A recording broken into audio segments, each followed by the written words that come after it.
the thing is, nobody would believe that that dog is the same dog that you discovered. How did you first hear about him? Social media, pictures on Facebook. I used to follow sites on regards rescue, and I saw this picture, as the whole world did, of this dog hanging. Yeah, we are going to show that picture, but I do want to say, you know, it's quite a harrowing picture, but we want to show it because it's so powerful, and that's what made you go looking for him. And this is Miracle. He's literally hanging out the back of this truck. Now, in that truck there were 200 or 300 dogs, I believe, and he was... Actually, it was over 1,000. Over 1,000 dogs. Yeah, it was over 1,000. And the person taking this photograph actually thought he was dead, and then he opened his eyes. And this is in Vietnam. So what did you do when you saw this on her Facebook page, the photographer? What did you do then? Well, it's an independent rescuer, and she had already rescued 2 of my dogs from the same trade. So I knew who she was, and I used to follow her, and she was just absolutely amazing. And I looked at the picture and I thought, is that dog alive? Is it actually alive? And when I realised he was, I thought, I need to do something about this. I need to see what I can do here. And jumped in with both feet, like I always do. So it went over, did you go over No, there? I didn't. No. I just said, get him out, help him, and I'll find him a home. And why Miracle? Why did that particular picture speak to you? Because obviously a lot of dogs in this country are also badly treated.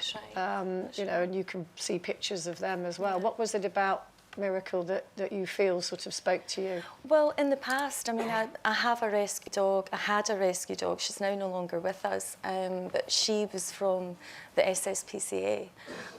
So I think it's personal choice, really. And I just saw the plight of what these dogs are going through over there, and it's just absolutely horrific. It's not something you see here in the UK every day. That's outlandish, isn't it? It's truly horrific. We can see him. We can see Miracle there with your husband Tobias and Kyle, your son, who's 6. And it's clear Kyle spent a lot of time around dogs because he likes to chew the leaves. We're all concerned when I've got a rescue dog. You know, you're always concerned when you bring a dog, particularly a rescue dog whose history you don't know, into a family environment with children. That's right. So how concerned were you for Kyle? Just, you know, always err on caution. My motto is never say never, is the way I look at it. So just very, very careful introductions, like I've done with so many. And he would be waiting for him, and then he would lick his hand when he came in the door, walk round the pram, but never jump up, really never gentle with him, just respectful, very in tune. And what difference did you notice in Kyle in the way that he was reacting to Miracle? Well, Kyle can't speak, and that's down to the autism. And he makes sounds. So we started to notice that Kyle was making sounds, and Miracle was responsive to that. So he would walk over and maybe just lick him or just be around him. And then we get a lot of health professionals coming to the house as well because of his conditions. And one particular occasion I noticed that Miracle lay in between the two, you know, just to make sure that his presence was noticed. I mean, it's wonderful, and you've written a book about it. This is Miracle, the extraordinary dog that refused to die. I mean, his story is a miracle, isn't it, when you see those pictures? I'm trying not to get over emotional here, because I always do. Yeah, and also, you know, there are so many more dogs that this is happening to that need There was homes. actually, when Miracle was rescued, there was over 3,000 that he was in amongst. And all those dogs on that shipment were saved. But you have to understand, obviously, it's harrowing. Many of them are already gone. I just think you're absolutely amazing and your family's gorgeous. We've got a little gift for Miracle.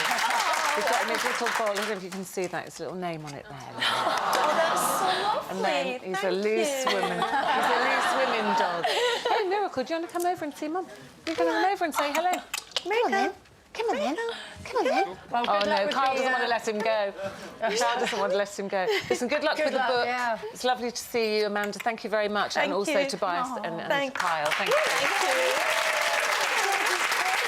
Just click here to watch more interviews with a whole range of famous faces. And click here to subscribe. It's free So you'd be silly not to, really. I met him in Los Angeles at a farmer's market where they were showing dogs for adoption and fostering. And he was about 4 months at the time, didn't have any teeth, and he was really insecure. No teeth? No teeth. So do you think you'd have got him at the time if he had teeth and you knew what they were going to be like? Probably. Yes.